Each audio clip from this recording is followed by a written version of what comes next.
இந்த மரம் தண்ணீரே இல்லாத இடத்துல கூட வளரும். இந்த மரத்துல இருந்து நமக்கு ஆரோக்கியம் தரக்கூடிய பதநீர், பனை வெல்லம், கருப்பட்டி, பனங்கற்கண்டு, பனை நுங்கு, பனம்பழம், பனங்கிழங்கு போன்ற உணவுப் பொருட்கள்லாம் கிடைக்குது. அது மட்டும் இல்ல, பனை ஓலைகளும் மட்டைகளும் பல விதங்கள்ல நமக்கு பயன்படுது.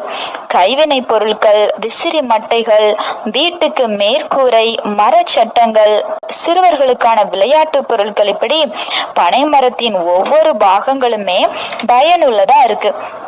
இப்படி சிறப்புமிக்க இந்த பனை மரத்தை போல நீதிமான் செழிப்பான்னு வேதத்துல வாசிக்கிறோம். கர்த்தருடைய கட்டளைகளின்படி நடந்து அவருடைய நியாயங்களை கை கொண்டு உண்மையா இருக்கணும்.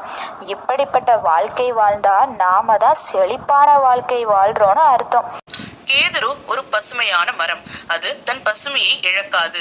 100 அடிக்கு மேல் உயரத்தை எட்டவும் மிக பெரிய விட்டம் கொண்டதாயும் இருக்கும். கேதுருவால் ஒரு சவாலான சூழலில் வாழ முடியும். இம்மரத்தின் வேர் மிக வலிமையானதாக பரம்பி இருக்கும். சில அங்குலங்கள் அல்ல, அவை மிக ஆழமாக, சில நேரங்களில் அந்த வேர் நிலத்தடி நீரை கூட தொட்டுவிடும். தேவனுடைய வார்த்தைக்கு செவிசாய்க்கும் போது நம்முடைய வேறாகிய விசுவாசத்தால் நமக்கு வருகிற பலவீனங்களை எதிர்த்து போராட வல்லமை உள்ளவர்களாக இருப்போம். பனை மரம் போல் நான் செழித்தோங்குவேன், கேதுரு மரம் போல் வளர்ந்திடுவேன். பனை மரம் போல் நான் செழித்தோங்குவேன், கேதுரு மரம் போல் வளர்ந்திடுவேன். கர்த்தரின் இல்லத்தில் நாட்டப்பட்டு முதிர் வயதிலும் நான் கனி தருவேன்.